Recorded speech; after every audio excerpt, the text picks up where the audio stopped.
Hello everyone, welcome back to the channel. आज हम बात करने वाले हैं टेटनस के बारे में। टेटनस एक सीरियस और लाइफ थ्रेटनिंग न्यूरोलॉजिकल डिजीज़ है जो हमारे नर्वस सिस्टम को अफेक्ट करती है। इस डिजीज़ का मेन इफेक्ट मसल्स पर होता है, जिसकी वजह से पेशेंट को सीवियर मसल रिजिडिटी यानी मसल्स बहुत ज़्यादा टाइट हो जाती हैं और पेनफुल मसल स्पाज्म होते हैं। टेटनस का सबसे इम्पॉर्टेंट पॉइंट ये है कि ये पर्सन टू पर्सन स्प्रेड नहीं होता। मतलब अगर किसी को टेटनस है तो उससे टच करने या साथ बैठने से दूसरे पर्सन को इन्फेक्शन नहीं होगा। और एक बहुत अच्छी बात ये है कि टेटनस एक वैक्सीन प्रिवेंटेबल डिजीज़ है। मतलब अगर वैक्सीनेशन टाइम पर लगवा ली जाए तो इस डिजीज़ को ऑलमोस्ट कंप्लीटली प्रिवेंट किया जा सकता है। अब देखते हैं कि टेटनस होता किस बैक्टीरिया की वजह से है। टेटनस का पॉजिटिव ऑर्गेनिज्म है क्लॉस्ट्रीडियम टेटनाई। ये एक gram positive rod shaped bacteria है। इस बैक्टीरिया की एक खास बात ये है कि ये स्पोर्स बना सकता है। स्पोर को आप बैक्टीरिया का स्लीपिंग फॉर्म समझ सकते हैं। जब इन्वायरमेंट खराब होता है तो बैक्टीरिया स्पोर्स बना लेता है और ये स्पोर्स कई सालों तक जिंदा रह सकते हैं। ये बैक्टीरिया ऑब्लिगेट एनारोब है। इसका मतलब है कि इससे ग्रो करने के लिए ऑक्सीजन की बहुत कम या बिल्कुल ज़रूरत नहीं होती। सबसे डेंजरस बात यह है कि ये एक पावरफुल न्यूरोटॉक्सिन प्रोड्यूस करता है जिसका नाम है टेटनोस्पास्मिन। एक्चुअली डिजीज बैक्टीरिया से कम और इस टॉक्सिन की वजह से ज़्यादा होती है। अब सवाल आता है कि ये बैक्टीरिया मिलता कहाँ है। क्लॉस्ट्रीडियम टेटनाई के स्पोर्स नॉर्मली सॉइल, डस्ट और एनिमल फीसेस में पाए जाते हैं। ये स्पोर्स इन्वायरमेंट में कई सालों तक सरवाइव कर सकते हैं। अब बहुत लोग सोचते हैं कि रस्ट से टेटनस होता है, लेकिन ये बिल्कुल करेक्ट नहीं है। रस्ट खुद टेटनस नहीं करता। प्रॉब्लम तब होती है जब कोई रस्टी ऑब्जेक्ट सॉइल या डस्ट से कंटामिनेटेड हो, जहां बैक्टीरिया के स्पोर्स प्रेजेंट हो। अब इन्फेक्शन कैसे होता है? जब ये स्पोर्स किसी deep wound, puncture wound, cut, burn, crush injury, animal bite या सर्जरी के वूंड के थ्रू बॉडी के अंदर चले जाते हैं। न्यूबॉर्न बेबीज में अगर अम्बिलिकल कॉर्ड को अनस्टेराइल इंस्ट्रूमेंट से कट किया जाए तो नियोनेटल टेटनस डेवलप हो सकता है। अब बात करते हैं मोड ऑफ ट्रांसमिशन, यानी टेटनस इन्फेक्शन बॉडी में कैसे एंटर करता है। सबसे पहले एक इम्पॉर्टेंट बात याद रखिए, tetanus is not transmitted from person to person.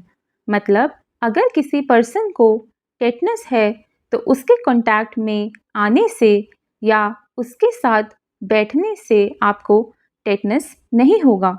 Tetanus तब होता है जब क्लॉस्ट्रीडियम टेटनाई के स्पोर्स किसी कंटामिनेटेड वुंड के थ्रू बॉडी के अंदर एंटर करते हैं।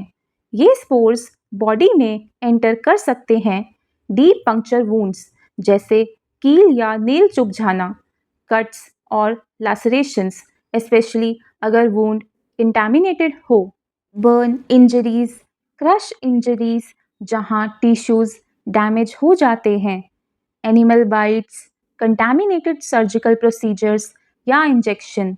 और नियोनेटल टेटनस में जब डिलीवरी के बाद अम्बिलिकल कॉर्ड को अनस्टेराइल ब्लेड या इंस्ट्रूमेंट से कट किया जाता है या उसकी प्रॉपर केयर नहीं की जाती। एक और इम्पॉर्टेंट पॉइंट, सिर्फ वूंड होना इनफ नहीं है। डीप वूंड्स जहां ऑक्सीजन की सप्लाई कम होती है, वहां स्पोर्स इजिली जर्मिनेट करते हैं और बैक्टीरिया एक्टिव हो जाते हैं। अब देखते हैं किन लोगों में टेटनस का रिस्क ज़्यादा होता है। सबसे पहले रिस्क फैक्टर है वैक्सीनेशन ना लगवाना या इनकम्प्लीट वैक्सीनेशन। अगर किसी को बूस्टर डोज नहीं लगी है तो उसका रिस्क बढ़ जाता है। दूसरा रिस्क फैक्टर है डीप कंटामिनेटेड वुंड्स, स्पेशली जहां ऑक्सीजन कम हो। पुअर वुंड केयर भी इन्फेक्शन का रिस्क बढ़ा देती है। डायबिटीज़ के पेशेंट में वुंड हीलिंग स्लो होती है, इसीलिए उनमें भी रिस्क ज़्यादा होता है। इंट्रावेनस ड्रग यूज़र्स और एल्डरली पीपल में भी इम्यूनिटी कम होने की वजह से टेटनस का चांस बढ़ जाता है। अब आते हैं टेटनस के सबसे इम्पॉर्टेंट पार्ट पर, यानी पैथोफिजियोलॉजी। सबसे पहले बैक्टीरिया के स्पोर्स किसी कंटामिनेटेड वुंड के थ्रू बॉडी के अंदर एंटर करते हैं। अगर वुंड डीप हो और उसमें ऑक्सीजन कम हो तो स्पोर्स एक्टिवेट हो जाते हैं और वेजिटेटिव बैक्टीरिया में कन्वर्ट हो जाते हैं। ये बैक्टीरिया मल्टीप्लाई करते हैं और टेक्नोस्पाज्मिन टॉक्सिन रिलीज करते हैं। ये टॉक्सिन ब्लड में ज़्यादा सर्कुलेट नहीं करता, इसके इंस्टेड ये पेरिफेरल मोटर नर्व्स के थ्रू ट्रैवल करता है। इस प्रोसेस को हम रेट्रोग्रेड एक्सोनल ट्रांसपोर्ट कहते हैं, यानी टॉक्सिन नर्व के थ्रू उल्टा ट्रैवल करता हुआ स्पाइनल कॉर्ड और ब्रेन स्टेम तक पहुंच जाता है। वहां पहुंचकर ये इनहिबिटरी न्यूरोट्रांसमीटर्स गाबा और ग्लाइसिन की रिलीज को ब्लॉक कर देता है। नॉर्मली गाबा और ग्लाइसिन हमारे मसल्स को रिलैक्स रखने का काम करते हैं। जब ये रिलीज नहीं होते तो मोटर न्यूरॉन्स कंटिन्यूसली एक्टिव रहते हैं। रिजल्ट क्या होता है? मसल्स कंटिन्यूसली कॉन्ट्रैक्ट करते रहते हैं। इसी वजह से पेशेंट को सीवियर मसल रिजिडिटी और पेनफुल मसल स्पाज्म होते हैं। अब डिटेल में समझते हैं कि टेक्नोस्पाज्मिन टॉक्सिन बॉडी में एग्जैक्टली कैसे काम करता है। सबसे पहले ये टॉक्सिन पेरिफेरल नर्व एंडिंग से अटैच हो जाता है। उसके बाद ये नर्व के अंदर से ट्रैवल करता हुआ स्पाइनल कॉर्ड और ब्रेन स्टेम तक पहुंचता है। इस प्रोसेस को रेट्रोग्रेड एक्सोनल ट्रांसपोर्ट कहते हैं। सेंट्रल नर्वस सिस्टम में पहुंचकर ये टॉक्सिन एक प्रोटीन साइनेप्टोब्रेविन को डिस्ट्रॉय कर देता है। ये प्रोटीन नॉर्मली न्यूरोट्रांसमीटर्स रिलीज करने में हेल्प करता है। जब साइनेप्टोब्रेविन डैमेज हो जाता है तो इनहिबिटरी न्यूरोट्रांसमीटर्स गाबा और ग्लाइसिन रिलीज नहीं हो पाते। अब याद रखिए, गाबा और ग्लाइसिन का काम होता है मोटर न्यूरॉन्स को कंट्रोल और रिलैक्स रखना, लेकिन जब ये इनहिबिटरी न्यूरोट्रांसमीटर्स ही रिलीज नहीं होंगे तो मोटर न्यूरॉन्स कंटिन्यूसली एक्टिव रहेंगे। रिजल्ट क्या होगा? मसल्स कंटिन्यूसली कंट्रैक्ट करते रहेंगे, जिसकी वजह से मसल रिजिडिटी और पेनफुल स्पाज्म डेवलप होते हैं। अब बात करते हैं क्लिनिकल फीचर्स, यानी पेशेंट में कौन कौन से सिम्टम्स दिखाई देते हैं। सबसे पहला और क्लासिक सिम्टम होता है ट्रिस्मस, जिसे हम लॉक जॉ भी कहते हैं। इस कंडीशन में जॉ मसल्स इतने टाइट हो जाते हैं कि पेशेंट अपना माउथ ओपन प्रॉपरली नहीं कर पाता।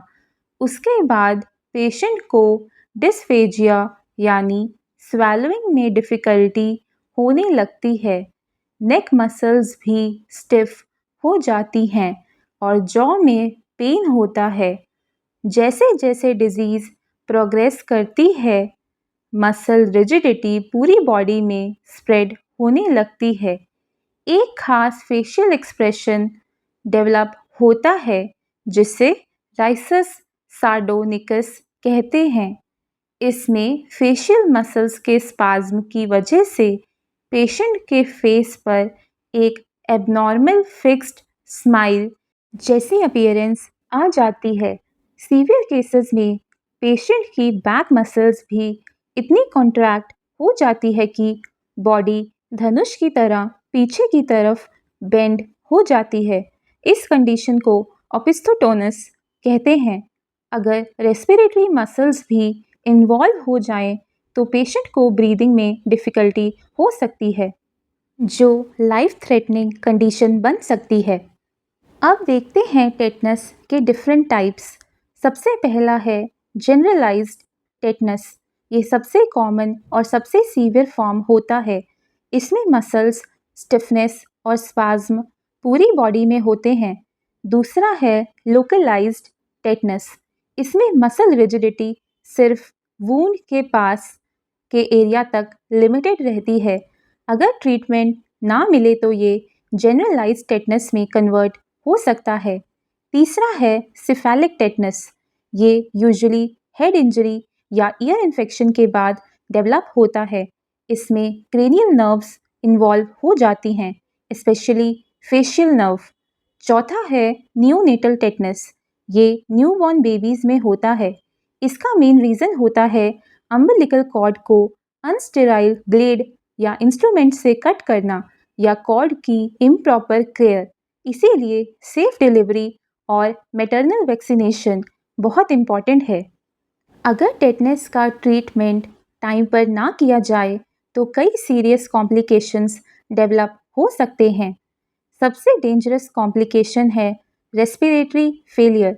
रेस्पिरेटरी मसल्स के स्पाज्म की वजह से पेशेंट प्रॉपरली ब्रीथ नहीं कर पाता। दूसरी कॉम्प्लिकेशन है लैरिंगोस्पाज्म, जिसमें वॉइस बॉक्स की मसल्स सडनली कॉन्ट्रैक्ट हो जाती है और एयरवे ब्लॉक हो सकता है। पेशेंट को एस्पिरेशन निमोनिया भी हो सकती है अगर फूड या सलाइवा लंग्स में चला जाए। रिपीटेड सीवियर मसल स्पाज्म की वजह से बोन फ्रैक्चर्स भी हो सकते हैं। ऑटोनोमिक नर्वस सिस्टम भी इफेक्ट हो सकता है, जिससे ब्लड प्रेशर और हार्ट रेट में सडन चेंजेस आते हैं। सीवियर केसेस में कार्डियक अरिथमियाज और इवन डेथ भी हो सकती है।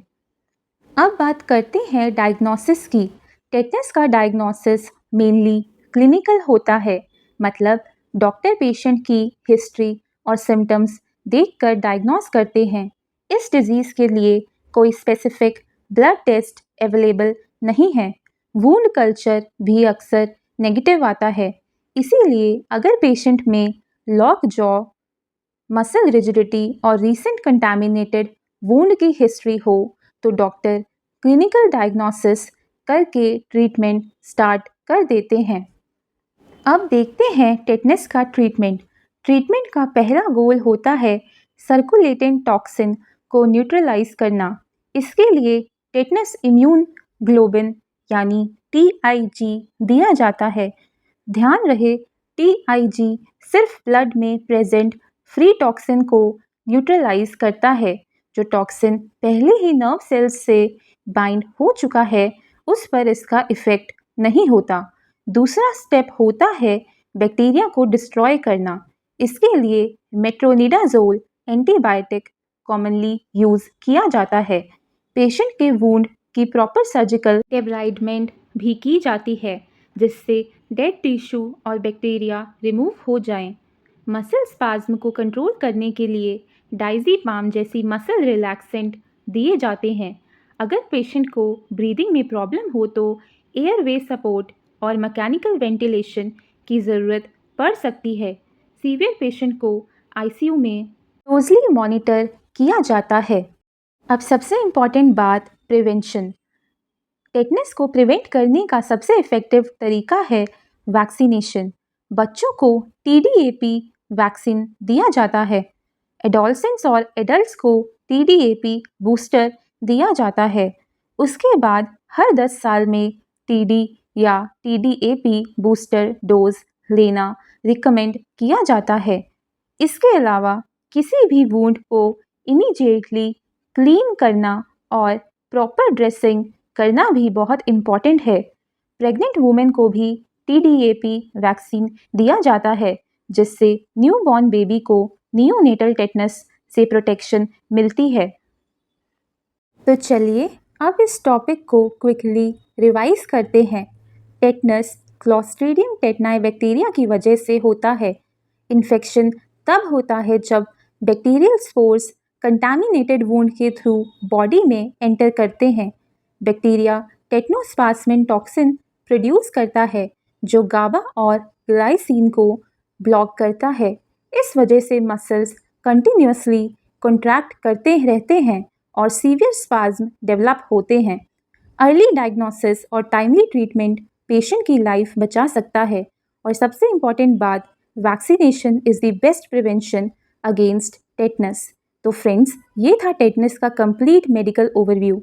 अगर आपको ये लेक्चर हेल्पफुल लगा हो तो वीडियो को लाइक करिए, अपने फ्रेंड्स के साथ शेयर करिए और चैनल को सब्सक्राइब ज़रूर करिए। Thank you for watching.